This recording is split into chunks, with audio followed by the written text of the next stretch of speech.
Dobrik, a once renowned YouTuber now surrounded by controversy. And I don't mean the little, see, I let the N-word slip, oh no, but the I almost somebody type. Welcome to the HR department. Case file of the day, David Dobrik. He's back. David Dobrik's back.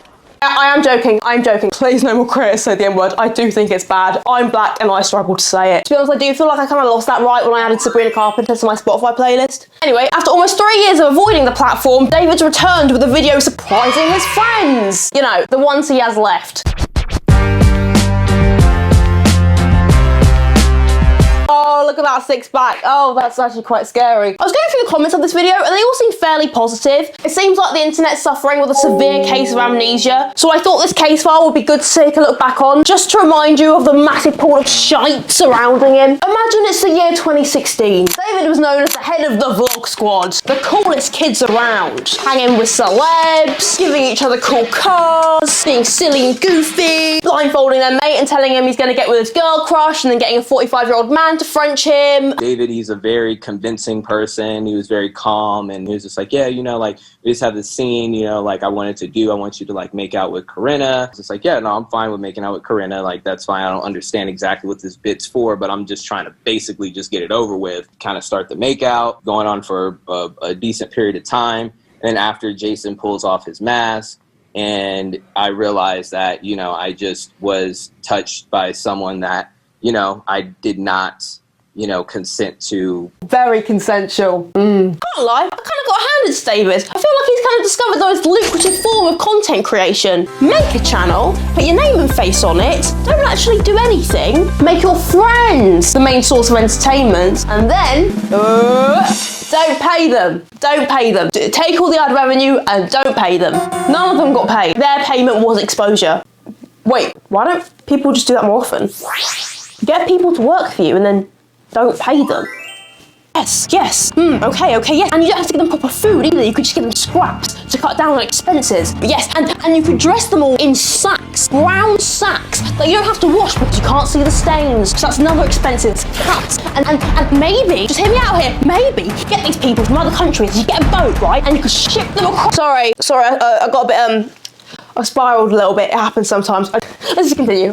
So the opportunity was their form of payment. The problem is with this, is that they created the content which made the channel do well in the first place to be able to get to a point where the channel can give people exposure. There wouldn't be a channel to give them the exposure if they didn't supply the entertainment in the first place. David could be anyone. He's just the dude behind the camera that goes. People began to notice a trend where he would bring somebody into the vlog squad, typecast them in a way, and then just make jokes at their expense, usually based on how they look. Maybe watching one video, a viewer could kind of be like, oh, he's just having banter with his friends. But when you add all the jokes up and you look at them all, you think, oh, no, this guy's just like a massive bully. In fact, let's take a look at the vlog squad through David's eyes. We've got Jonah, otherwise known as Haha Fatman. Who's up next? Oh, Jason, whoa, otherwise known as Haha Old Pedo. Oh, it's Big Nick! He's so short! Oh, what's this? Literally any woman who falls into shots? Whore. It gets to a point where it's just not funny anymore. You're just taking the piss a bit. There's one guy called Big Nick. Just watch this. Morning, tiny little helper of Santa Claus. There he is! Did you have to get a custom mic to get it that low? This is Santa's helper. I did not want to be here. Oh my god, I don't know why this is so adorable. Why have we never thought of this before? He is fucking cute. We both got this for you. We kind of pitched in. Alright, come out! Nick, look! I got you a girlfriend! Another door? Look at this! Yeah! This is Christine. This is Big Nick. I'm Nick. Oh, that's adorable. Yeah, it is. So where'd you get the elf? The elf. Oh, I don't mean this fucking line anymore. Not everything has to do with doors. Like, I just want you to look at me like a normal person. Oh. Imagine being constantly braided every single day for something that you cannot change about your physical appearance, your literal disability, and he's just pushing that button. Brother, you can't just insult someone and go. It's like when I was 8 years old and learnt the phrase no offence. Walking into the cookout like, hey auntie, maybe you should hold back on that oxtail stew. Get a bit Homer Simpson like, you know, no offence. Oi cuz, you and your dog kind of twinning these days, for real, like, no offence. Hey uncle, you wish that head be shiny. That scalp ashy as fuck. There is no one more grateful for David's return other than the old pedo man, otherwise known as Jason Nash, one of David's apparent best friends. After David binned off his vlogs, Jason lost his main source of exposure. But it was all fine because him and David had a podcast together and they were just offered between $10 to $20 million to continue it. Sorry, I got my facts wrong there. David actually turned down that $10 to $20 million deal, binned that off as well. No YouTube, no podcast. What else is there to do? Moses, if you drop a gift, I'll sing your name. Arika! I hate TikTok Live so much. It's actually so painful. It literally irks me every single day. I have nightmares about this shit. Like, it's so painful. Now look, would I be on TikTok Live if I wasn't in like a financial hole? I don't know. Probably not. YouTube wasn't really working. And I needed to find something. OnlyFans. I can't do OnlyFans. And so, yeah, and it's just like, it is what it is. It's so funny how out of touch they are. What do you mean OnlyFans is the only other viable option? What real life person thinks, so my YouTube videos aren't doing well, can't do that. Can't do the podcast, that's not working out. Which means my only two other viable options are getting my cock out or begging children for money. Ooh, it's a real toss up here. Which one do I choose? I mean, I know the one I would choose. I'm sorry, I'm putting them back on, don't worry, calm down. I think TikTok Live is one of the weirdest things ever. It's just a bunch of people begging for money and doing absolutely nothing to validate asking for that cash. Like with things like Twitch and Kick, usually there's some form of content which the person is like kind of paying to support to keep being able to watch. With TikTok, gifting the creator seems to be the form of entertainment. You've got this thing called TikTok Live Battles, which Jason has just taken to like a fish takes the water, right? They both beg for money and then the viewers send them money and then whichever creator gets the most money takes all of the money. That is essentially what it is. And in this scenario, the loser is the viewer. The viewer is actually sacrificing more than the content creator and getting nothing in return. I just cannot respect what they do. It's so beggy. He wants me to play pool, and I'm like, I gotta go live, and I don't expect him to understand that. No, I feel like he does get it. I just don't think he cares that much. I'll say things like, I'm losing my house, and he'll be like, oh, but just go play pool. Imagine your mates just like, hey mate, can I come round to yours later? Oh, Ruby, man, I just don't know what to do anymore, you know? Like, I'm homeless. My family have kicked me out. Oh yeah, no, that sounds tough. Yeah, no, I've got this new like DS game. I thought we could play that. That'd be really fun. No, I can't because I haven't got a house right now. So honestly, I think like, well, I've got like 2 controllers, right? And I can get like Mario Kart on it. And I don't think you're on. I can hook it up to your TV. It's fine. No, I can't. I haven't got a house. Choose if you want to be Mario or Luigi.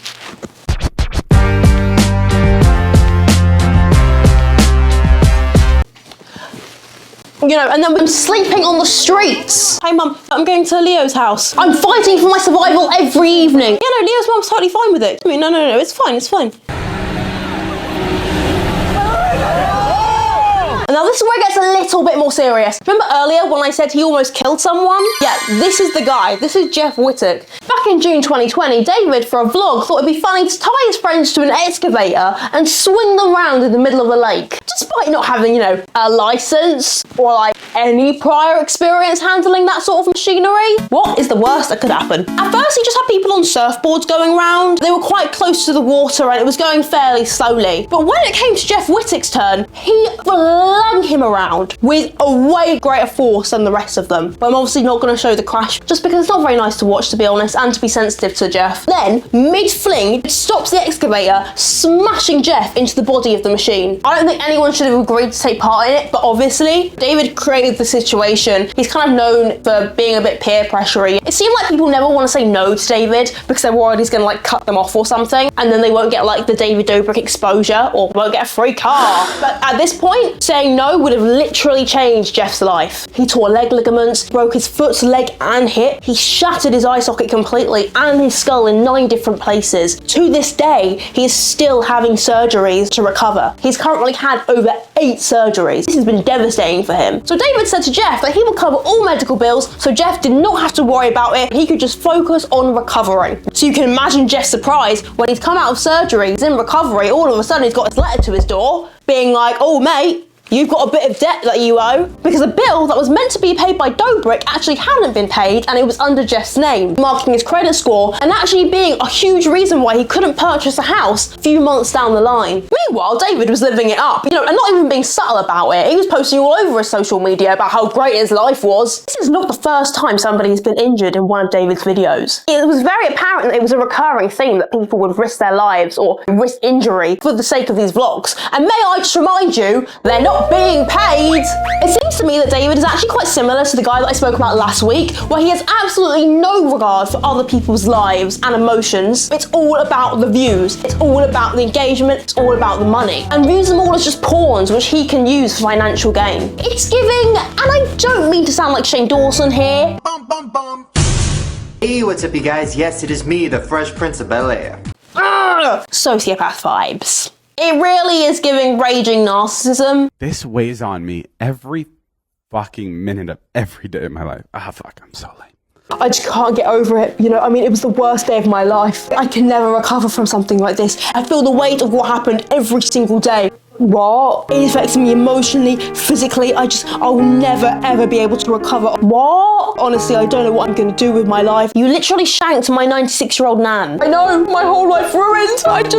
She was 96. It pains me. She died. Hey, sorry, I got a splinter from the wooden handle, okay? So, it was actually really interesting watching the evolution of Jeff's responses to the incident. Todd fucking sprinting out there, man. Holy shit. Look at Scott, too, from out of nowhere. And Ilya is right up there, too. But look, goddamn, man. This is nothing. Nobody was prepared for anything. It was fucking dumb. But this moment means a lot to me. These guys literally saved my life. There doesn't seem to be much anger towards them from him, and it doesn't seem like he really puts them at fault, including David. But then, after a premiere screening of a documentary made by Casey Neistat on David and the success of the Vlog Squad, Jeff's opinion on the situation seemed to take a turn. This documentary has never been released and was only premiered once. After Casey screened this documentary, David actually cut him off. In the documentary, it features footage of David blaming Jeff for the entire instance, and Jeff was not happy with this, rightfully so. There is so much around this Jeff and David situation. I was thinking about making a whole separate video on it, so I might actually just do that. It seems very much that David's priority is not his friends, as he keeps saying, but his brand. For the past 2 years, David Dobrik hasn't not been online. He's been posting very regularly on Snapchat and making quite a bit of money. I just genuinely think that he misses control and power over people, being the great YouTuber David Dobrik, which he didn't really have on Snapchat. All those things that a raging narcissist just loves to thrive on. I mean, the reason why he chose Snapchat was fairly obvious, right? There's no comment section on Snapchat. If you have new viewers to your Snap, they're never gonna know what you did as long as they stay on your Snapchat and don't search you up. They can't see anybody bringing it up in the comments. And that's all to your David. No, sorry, no, it's not. Trigger warning for this next bit. There's no specifics or details, but it is about SA. If you want to skip to this bit, skip this clip then. He also enabled, encouraged, filmed, edited and posted to YouTube a blackout drunk girl under the legal drinking age being, I hate to say it, but allegedly R-worded by his childhood best friend, Dirty Dom. Posting himself saying things like this afterwards. Oh, smell my finger. No. I'll give you $20. 25? Deal. Yeah.